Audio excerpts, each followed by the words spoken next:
Having said that, I guess we will become degenerates once again and get down into the waiver wire this week. It is grim. We will start at quarterback, where it is the grimmest of grim. I'll start with what's on Sleeper here, and then we'll go with my piece, which is over at fantasyfootballuniverse.com. Sleepers most added are Sam Darnold, Justin Fields, Jaden Daniels. I'm not sure how that's possible. He won't be in my article. He's 87% rostered. Andy Dalton, which makes sense. Malik Willis, which makes sense. And Aaron Rodgers, I guess, if you need that streamer QB too. All right, my article, like I said, as always, broken down by position, broken into 3 different league options at each position.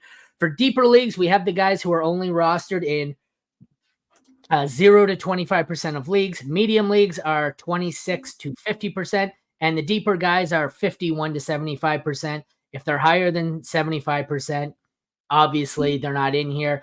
If you've got, Jaden Daniels, like I said, 87%. If he's available in your league, go add him. But if you hear a guy and you're like, well, why didn't he add this? Why didn't he say to add Patrick Mahomes? Well, he's 99% rostered. We limit it here at 75. So if there's a guy in your league who is available and he's 76% higher or higher, but available, go at him. I'm just not going to say him because he's not available anywhere. So we already get that. Like I'll have guys where they're 3% rostered and you'll get the not available in my league asshole in the comments. But so we kind of limit it here. So we'll start with the 0 to 25% options here.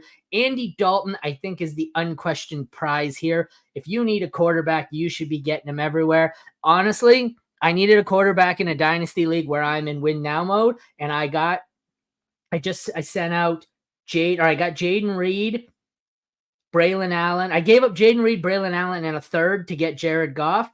If that deal hadn't gone through, I was going to offer Jeremy a first for Andy Dalton because I had and I am loaded everywhere, but I need a quarterback. So had I not gotten Goff for some, pieces that were on my bench, I would have been trading Andy Dalton for a first round pick because that's what it's like.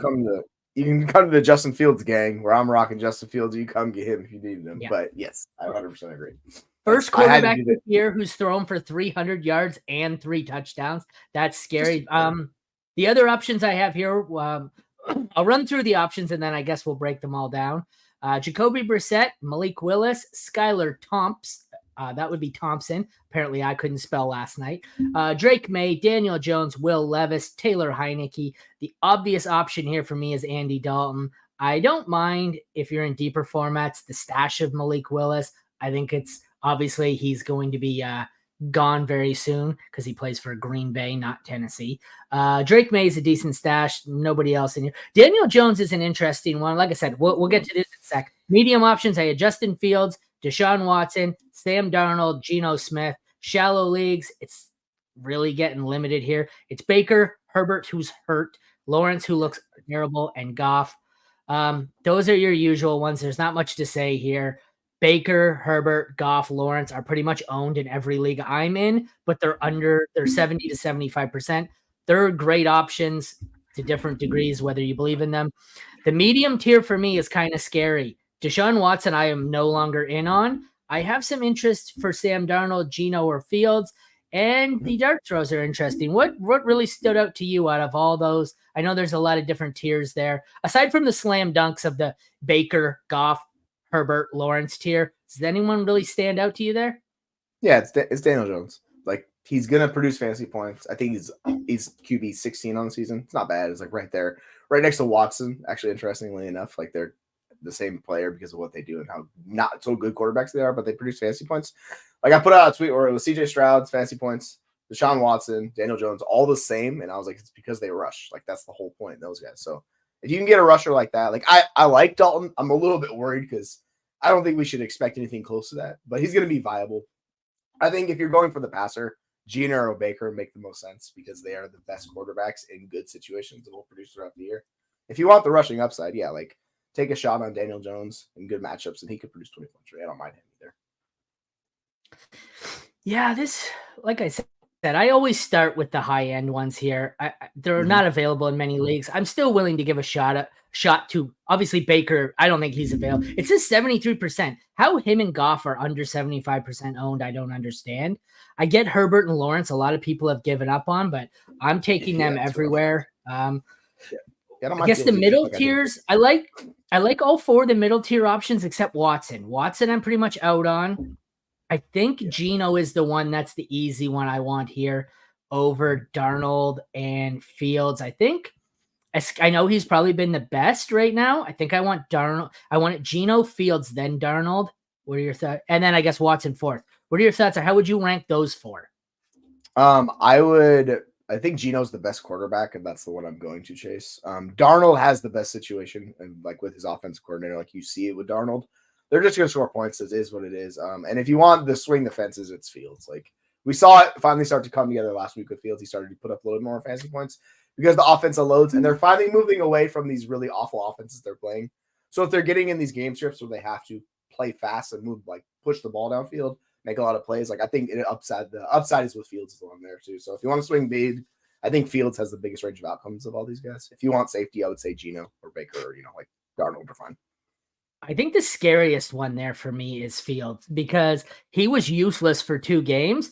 The way he won last week is not the way he's going to be successful long term. He did it last week as a passer. He is not going to succeed long term as a passer. That is not his formula for success. I get they gave him some easy throws to make, but I don't want, if I'm relying on Justin Fields as my quarterback 1 or 2, and I'm banking on him as a passer, that's not a great scenario for me. I don't know about you. That terrifies me. I don't like he's top 12 in EPA and he's top 8 in PFF. Or sorry, he's top 8 in EPA and top 12 in PFF passing grade. Like so far this season, he's been pretty good. I get it. Like I'm giving a lot of props to Arthur Smith and what he's doing in that offense.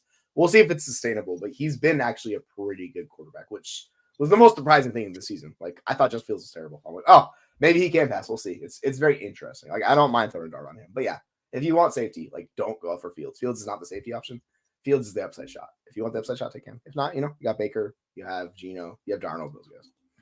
The deeper league options are the last ones we'll talk about. Andy Dalton, like I said, was the one I want here. 7% rostered.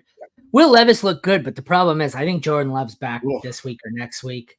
Not Will Levis, Malik Willis. I'm reading the article and they're back to back for me. Malik Willis, and you could tell I had that in my brain. If you hit update, the article is updated, but I have them both on Tennessee because I can't process Levis. Willis Levis is fucking driving me nuts. So it's Andy Dalton because I think he's gonna have a longer job. Actually, no, it's Daniel Jones is what it is. Then it's probably Andy Dalton.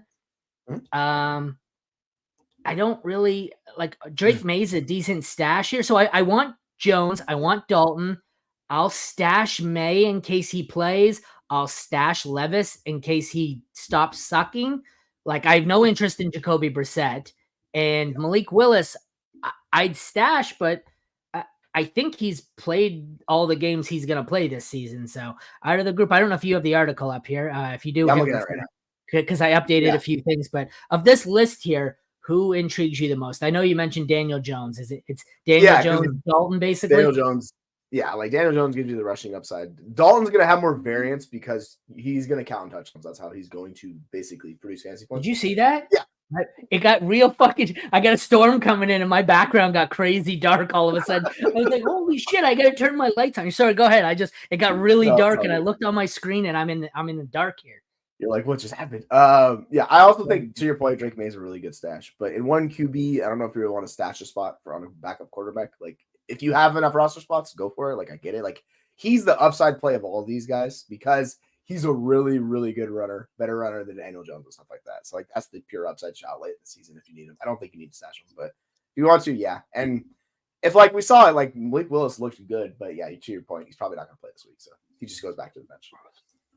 Like I said, we looked at sleeper there. They also have Aaron Rodgers. I didn't really include him. I guess he's 56% rostered, but he's probably in that higher tier there. I would have said with Baker and them. If you want him, go for it. Jaden Daniels, I'm not, like we said, 87% rostered. If you find him available on your waiver wire, congratulations, but I can't see how he wasn't drafted as a top 12 quarterback. So I'm just not going to do that.